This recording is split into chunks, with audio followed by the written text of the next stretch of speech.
오늘은 우리 교회가 추수감사주일로 지키는 주일이자 또 종교개혁 기념주일입니다. 마르틴 루터가 1577년 10월 31일 독일 비텐베르크 성당군에 95개조 반박문을 게재하면서 본격적으로 종교개혁이 시작이 되었습니다. 종교개혁에 있어 5가지 중요한 핵심이 있는데 보통 라틴어로 이렇게 말을 합니다. 솔라 스크립투라, 오직 성경, 그리고 솔라 크리스투스, 오직 그리스도, 솔라 피데, 오직 믿음, 솔라 그라시아, 오직 은혜, 솔리데오 글로리아, 오직 하나님께 영광이라고 표현합니다. 근데 이것을 한마디로 표현하라고 하면은 바로 오늘 설교 제목인 아드 폰테스라고 불렀습니다. 이는 인문주의자인 에라스무스가 먼저 사용을 했는데 시편 42편 1절에 나오는 문구입니다. 하나님이여 사슴이 시냇물을 찾기에 갈급함같이 내 영혼이 주를 찾기에 갈급하나이다. 여기에 나오는 시냇물 찾기에가 바로 라틴어 성경으로 보면은 아드 폰테스라고 나옵니다. 이 폰테스라는 것은 시냇물, 샘물의 근원이라는 뜻이죠. 그래서 아드 폰테스라는 말을 번역하면은 근원으로 라는 뜻입니다. 종교개혁은 이렇게 근원으로 돌아가려는 개혁운동이었습니다. 당시 기독교가 뭔가 잘못된 방향으로 흘러가고 있었는데 이것을 바로잡기 위해 기독교의 근원을 생각했기 때문입니다. 종교개혁자들은 그 근원을 성경에서 찾았죠. 그리고 오늘날 우리 개신교는 이런 종교개혁 전통에 서 있습니다. 오늘 우리에게 기독교 신앙이 돌아가야 될 근원이 무엇인지 함께 하나님 말씀을 통해서 나누도록 하겠습니다. 이제 오늘 성서 전가에 따라 하나님이 주시는 말씀은 마가복음 10장 46절부터 52절까지 말씀입니다. 예수님과 제자들은 지금 예루살렘으로 가는 길입니다. 갈릴리가 있는 북쪽에서 예루살렘으로 가려면 꼭 거쳐야 되는 성이 있었는데 그중 하나가 이 여리고 성입니다. 이곳에 예수님은 12제자가 잠시 머물다 떠나게 되죠. 그때 예수님과 제자들 많은 무리들은 눈먼 거지 바디메오를 만납니다. 바디메오는 예수님을 향해 다윗의 아들이여 라고 부르며 자신을 불쌍히 여겨달라고 외칩니다. 예수님은 그를 가까이 부르고 무엇을 원하는지 묻습니다. 바디메오가 보기를 원한다고 말하자 예수님은 그를 보게 해주셨습니다. 그리고 바디메오는 길에서 예수님을 따라갑니다. 한마디로 예수님이 눈먼 거지 바디메오를 고쳐주신 이야기죠. 그런데 이 이야기가 특별히 중요한 이유는 앞에 나왔던 사람들과 대비를 이루고 있기 때문입니다. 우리는 마가복음 10장에서 부자 청년, 그리고 야고보와 요한, 그리고 오늘 본문에 나오는 많은 사람들을 만나게 됩니다. 이들은 바로 그리스도인들의 다양한 여러 모습들을 묘사하고 있음을 우리가 깨닫게 됩니다. 먼저 소위 부자 청년이 있었습니다. 그는 부자에다가 관원이었고 또 율법을 잘 지키고 인격도 훌륭했던 그런 청년입니다. 그가 예수님께 나와 묻습니다. 예수님, 무엇을 해야 영생을 얻을 수 있겠습니까? 이 청년은 이미 율법을 잘 지키고 있었지만 영적 갈급함이 있었죠. 그래서 예수님이라면 바로 이런 영적 갈급함을 해소할 수 있는 그런 방법을 알려줄 거라 생각을 했습니다. 그리고 예수님이 말씀하시면 무엇이든지 지킬 수 있다는 그런 자신감도 있었습니다. 그런데 예수님은 아주 뜻밖의 말씀을 하십니다. 가지고 있는 재산을 다 팔아 가난한 사람에게 주고 너는 나를 따르라. 안타깝게도 이 청년은 그것만은 할 수가 없었습니다. 그것을 놓아버리면 끝이라고 생각했을지도 모릅니다. 또는 부와 영생을 모두 가지려 하는 욕망이 있었기 때문이 아니겠습니까? 결국 그 청년은 근심하며 돌아갑니다. 버려야 할 것을 버리지 못해 예수님을 따르지 못했습니다. 그 청년은 재산 때문에 예수님을 따를 수 없었던 거죠. 예수님을 온전히 따르지 못하게 하는 것은 사람마다 조금씩 다릅니다. 어떤 사람은 지금 이 청년처럼 재물 때문에 예수님을 온전히 따르지 못합니다. 어떤 사람은 명예와 권력을 움켜쥐려고 하겠어, 또 어떤 사람은 부모나 자녀 등 가족 때문에 예수님을 온전히 따르지 못합니다. 그래서 예수님을 믿는다라고 말을 하고 교회에서 예배도 꼬박꼬박 드리지만 어떻게 보면 현세에서 영원한 생명을 누리지 못합니다. 놓아야 살 수 있고 놓아야 영원한 생명을 누릴 수 있는데 말이죠. 반면 이를 옆에서 지켜보던 제자들은 모든 것을 버리고 예수님을 따른다고 이구동성으로 말합니다. 정말 그랬습니다. 고기를 잡다가 예수님이 부르자 그물을 놔두고 예수님을 따른 제자들도 있죠. 그 제자들 중에 바로 야고보와 요한도 있었습니다. 이 둘은 쌍둥이 형제였습니다. 어느 날 이들이 예수님께 와서 구할 게 있다고 말합니다. 그러자 예수님이 말씀하십니다. 너희에게 무엇을 하여 주기를 원하느냐? 한마디로 무엇을 원하냐? 내가 줄게 하는 말씀이었습니다. 이에 야고보와 요한은 한 명은 주님의 우편에, 한 명은 주의 좌편에 앉고 싶다고 말합니다. 즉 예루살렘에 가서 예수님이 권력을 차지하면 예수님 뒤를 이어서 한 명은 2인자가 그리고 한 명은 3인자가 되고 싶다는 말입니다. 모든 것을 버리고 예수님을 따랐는데 아니 이 정도 보상은 있어야 한다는 말입니다. 그러자 예수님이 이렇게 말씀하시죠.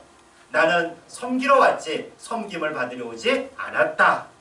이는 너희들이 뭔가 오해했구나. 너희가 원하는 바는 나를 따르는 올바른 길이 아니다 라는 그런 의미입니다. 첫째가 아니라 끝이 되고 또 섬김을 받는 것이 아니라 섬기는 것이 예수님을 따르는 길이기 때문입니다. 여러분, 예수님을 믿어 무엇을 이루고 싶습니까? 무엇을 보상으로 받고 싶습니까? 교회에서 장로되고 권사되는 것? 세상에서 부자되고 권력과 명예를 얻는 것? 이러한 것들로 보상을 받고 싶습니까? 물론 그것을 바라고 기도할 수 있어요. 늘 말씀드리지만 이런 것들 바라고 또 모든 것을 받고 누리시기를 정말 주님의 이름으로 축원합니다. 그러나 그것이 우리의 신앙 목표가 되어서는 결코 안 되는 거죠. 마지막으로 오늘 본문에 나오는 많은 사람들입니다. 이들도 그리스도인의 모습을 묘사합니다. 48절과 49절 말씀을 함께 봉독하겠습니다. 48절, 49절 말씀입니다. 많은 사람이 꾸짖어 잠잠하라 하되 그가 더욱 크게 소리질러 이르되 다윗의 자손이여 나를 불쌍히 여기소서 하는지라. 예수께서 머물러 서서 그를 부르라 하시니 그들이 그 맹인을 부르며 이르되 안심하고 일어나라 그가 너를 부르신다 하매. 아멘. 바디메오는 예수님을 간절히 부르며 가까이 가려 하는데 이를 저지하는 사람들이 있었습니다. 이 48절에 나오는 많은 사람이죠. 이들은 예수님과 함께 다니는 사람들입니다. 자칭 제자라고 생각을 했겠죠. 예수님을 믿고 따르면서 예수님이 하시는 여러 가지 일을 목격하고 또 그 일을 다른 사람들에게 알려주었을 겁니다. 예수님과 함께 다닌다는 사실에 자부심도 가졌을 거예요. 그런데 이들이 본래 어떤 사람들입니까? 이들의 출신을 쉽게 짐작할 수 있습니다. 예수님을 따르는 사람들 대부분은 사회에서 가난하고 소외되고 병들고 연약한 그런 사람들이었습니다. 그런데 이들이 바디메오를 저지합니다. 바디메오를 향해 시끄럽다고 꾸짖으며 조용하라고 말합니다. 바디메오가 눈이 먼 사람이었기 때문일까요? 아니면 거지여서였을까요? 사실 그런 사람과 예수님은 격이 안 맞는다고 생각했을까요? 자기들은 그들과 다르다고 생각했을까요? 아니 어떻게 너 같은 녀석이 예수님을 만나려고 하는가? 근데 실제 자신들도 별 다르지 않았습니다. 이런 사람들이 바디메오를 가로막고 있었습니다. 시각장애를 가진 거지가 예수님께 가는 것을 제지했어요. 예수님의 마음도 모른 채 말입니다. 예수님은 간절히 자신을 부르는 바디메오를 가까이 오라 하십니다. 예수님은 언제나 이렇게 연약한 자들에게 관심이 많으셨거든요. 이들이 예수님께 다가오는 것을 막지 않았습니다. 오늘날에도 이런 모습을 흔히 보게 되죠. 교회를 너무 멋지게 지어놓고 평소에는 다 잠가 놓습니다. 더럽혀지거나 또는 도둑이 될까봐 말이죠. 대형교회 목사님들을 당회장님 하면서 떠받듭니다. 직분이 없는 성도들은 담임 목사를 만날 수도 없습니다. 반면에 저는 언제든지 누구든지 만날 수 있습니다. 사람들이 안 와서 그렇지 언제나 그렇죠. 어쨌든 대형교회 목사님들은 사람들에게 겹겹이 쌓여서 다니고 있어요. 가난하고 연약하고 소외된 사람들이 교회에 나가기 점점 어려워지고 더군다나 이들이 담임 목사를 만나기가 힘든 그런 시대입니다. 그러나 예수님은 이런 사람에게 관심이 있는데 많은 그리스도인이 이를 가로막고 있는 것은 아닌가. 그래서 예수님께 다가가기 어렵게 만드는 것은 아닌가 하는 생각이 듭니다. 반면에 바디메오는 이들과 확연히 구별이 됩니다. 재물을 포기하지 못해 돌아갔던 부자 청년도, 그리고 자리 욕심을 내며 보상을 받았던 야고보와 요한도, 예수님께 가는 길을 막고 있던 많은 사람과도 바디메오는 달랐어요. 그래서 오늘 바디메오에게서 우리가 돌아가야 할 근원을 발견하게 됩니다. 아드 폰테스라 외칠만 하죠. 우선 바디메오가 어떤 사람입니까? 우리 46절과 47절 말씀을 함께 봉독하겠습니다. 46절, 47절 말씀입니다. 그들이 여리고에 이르렀더니 예수께서 제자들과 허다한 무리와 함께 여리고에서 나가실 때에 디메오의 아들인 맹인거지 바디메오가 길가에 앉았다가 나사렛 예수시란 말을 듣고 소리질러 이르되 다윗의 자손 예수여 나를 불쌍히 여기소서 하거늘. 아멘. 이 바디메오라는 말은 디메오의 아들이라는 뜻입니다. 이 바라는 접두어가 아들이라는 의미예요. 그러면서 정작 이 사람의 이름은 나오지 않습니다. 그냥 디메오의 아들입니다. 그런데 이 디메오라는 말 뜻도 참으로 좀 그렇게 좋은 뜻은 아닙니다. 바로 부정하다, 불결하다, 더럽다 라는 뜻이기 때문입니다. 아니 어떻게 사람의 이름을 이렇게 지었을까요? 이 부정한 놈, 불결한 놈, 그런 의미가 아닙니까?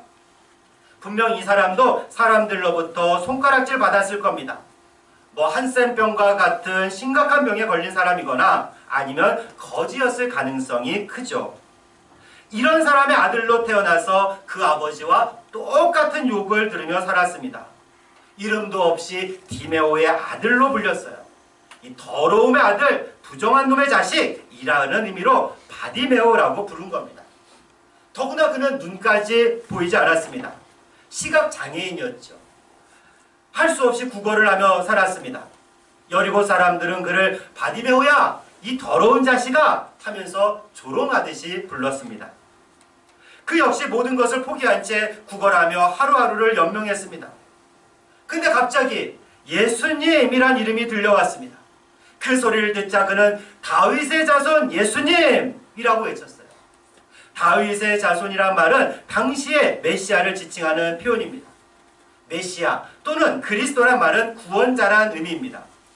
이스라엘 민족을 구원할 메시아가 다윗의 후손으로 온다고 이스라엘 사람들은 믿었습니다. 즉 바디메오는 예수님을 메시아라고 고백을 하는 거죠. 아마도 그는 구걸하면서 이미 예수님에 대해서 이런저런 이야기를 듣지 않았겠습니까? 그리고 바디메오는 이어서 나를 불쌍히 여기소서라고 외칩니다. 사람들이 저지하는데도 그는 필사적으로 외쳤습니다. 나를 불쌍히 여기소서. 자기를 구원해 줄 분은 예수님밖에 없기 때문이었어요. 절박함의 외침이었습니다. 더러운 자의 자식으로 태어나 눈먼 자로 살고 구걸하며 사는 자신이 얼마나 비참했겠습니까? 바디메오는 이런 비참함, 그리고 예수님 없이는 이런 비참함에서 벗어날 수 없다는 절박함으로 정말 필사적으로 외쳤어요. 다윗의 자손 예수님, 나를 불쌍히 여겨주시옵소서. 이게 우리가 주목해야 될 폰테스, 근원입니다. 나 자신의 실존이기 때문이죠. 예수님이 없으면 나는 그저 불쌍한 존재일 뿐입니다. 예수님을 구세주로 영접하지 못하면 죽음이라는 한계 앞에서 아무것도 할 수 없는 불쌍한 존재입니다. 영적 갈급함이 있어도 부자 청년처럼 여전히 놓지 못하고 포기하지 못한다면 생수 앞에서 생수를 맛보지 못하는 불쌍한 존재입니다. 예수님을 믿는다 하면서도 현세에서 이런저런 보상을 목표로 바란다면 하나님이 주시는 풍성한 생명을 경험하지 못하는 불쌍한 존재입니다. 자신도 이런 불쌍한 존재이면서 연약한 자들과 다르다며 그들이 예수님께 오는 것을 가로막는 자는 얼마나 불쌍한 자들입니까? 예수님을 믿고 그리고 하나님 나라를 경험하지만 종종 실수하고 죄를 짓는 나는 정말 불쌍한 존재가 아니겠습니까? 우리는 예수님이 없다면 눈먼 거지와 다를 바가 전혀 없습니다. 이미 나는 예수님, 하나님의 자비가 없으면 살 수 없는 존재라는 의미입니다. 하나님의 자비가 절대적으로 필요하죠. 그래서 나를 불쌍히 여기소서라는 말은 나에게 자비를 베풀어 주소서라는 것과 같은 의미입니다. 이렇게 내가 불쌍한 존재라는 것, 즉 하나님의 자비가 필요한 존재라는 것은 바로 우리가 늘 생각하고 돌아가야 될 근원, 폰테스입니다. 예수님을 향해 간절히 외치던 바디메오는 예수님이 부르자 겉옷까지 버리고 뛰어서 예수님께 갑니다. 거지에게 겉옷은 전 재산과 같습니다. 밤에 잘 때 덮고 자야 하는 이불이기도 하죠. 근데 그것을 버리고 예수님께 뛰어갑니다. 너무나 간절하고 오직 예수님만이 자신의 눈을 띄게 할 수 있다는 믿음 때문이었습니다.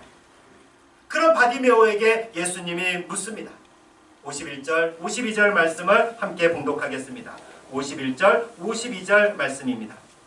예수께서 말씀하여 이르시되 내게 무엇을 하여 주기를 원하느냐? 맹인이 이르되 선생님이여 보기를 원하나이다. 예수께서 이르시되 가라 내 믿음이 너를 구원하였느니라 하시니 그가 곧 보게 되어 예수를 길에서 따르니라. 아멘. 예수님이 말씀하십니다. 내게 무엇을 하여 주기를 원하느냐? 익숙한 말씀이 아닙니까? 바로 야고보와 요한에게도 똑같이 하셨던 말씀입니다. 내게 무엇을 하여 주기를 원하느냐? 야고보와 요한과 다른 대답을 바디메오는 합니다. 바디메오는 즉각 대답을 하죠. 보기를 원하나이다. 눈먼 자로서 너무나 당연한 반응일까요? 근데 여기서 보다라는 단어는 두 가지 의미가 있어요. 그냥 우리가 보다라는 그런 뜻이 아닙니다. 우선 시력을 회복하다라는 의미를 갖습니다. 눈먼 자라면 진정으로 원하는 바가 아니겠습니까? 그런데 여기에 또 다른 의미가 있습니다. 이 단어는 위를 보다라는 의미를 갖습니다. 예수님이 빵 5개와 물고기 2마리로 5,000명을 먹이시기 전에 하늘을 우러러보며 감사 기도를 드리시는데 여기서 우러러보다라는 단어가 바로 이 말입니다. 다시 말해 눈먼 거지 바디메오는 위를 보기 원했던 겁니다. 바로 영적인 눈이 열려 메시아인 예수님을 보고 하나님 나라와 영적 세계를 보고 싶다는 말이에요. 그래서 영원한 생명을 누리고 싶다는 그런 뜻입니다. 사랑하는 여러분, 바디메오와 우리가 다른 점이 무엇입니까? 나는 눈을 뜨고 보고 있습니까? 그런데 육체적인 눈은 떠 있지만 영적인 눈은 닫혀 있는 것은 아닙니까? 이러저러한 것으로 우리가 재물과 또한 권력과 명예와 지식과 자녀와 가족들로 우리를 채우고 갖추고 있지만 부자 청년처럼 놓지 못하는 그것으로 말미암아 그리고 야고보와 요한이 현세에 받을 보상을 바라는 마음으로 우리 눈은 감겨있지 않습니까? 어느새 자기 실체는 잊어버리고 거들먹거리고 있지는 않습니까? 여기에 세상 유혹과 욕심으로 인해 우리 눈은 점점 더 굳게 닫혀져 있지는 않습니까? 그렇기에 영적인 충만함을 누리지 못합니다. 하나님이 하시는 일을 볼 수가 없어요. 하나님 나라와 영적인 세계를 바라볼 수가 없어요. 이 세계를 정말 눈을 떠서 보고 싶지 않습니까? 여러분, 하고 대답해 보십시오. 우리가 돌아가야 될 폰테스, 근원을 말할 수 있어야 됩니다. 하나님의 은혜가 필요한 불쌍한 자임을 잊지 마십시오.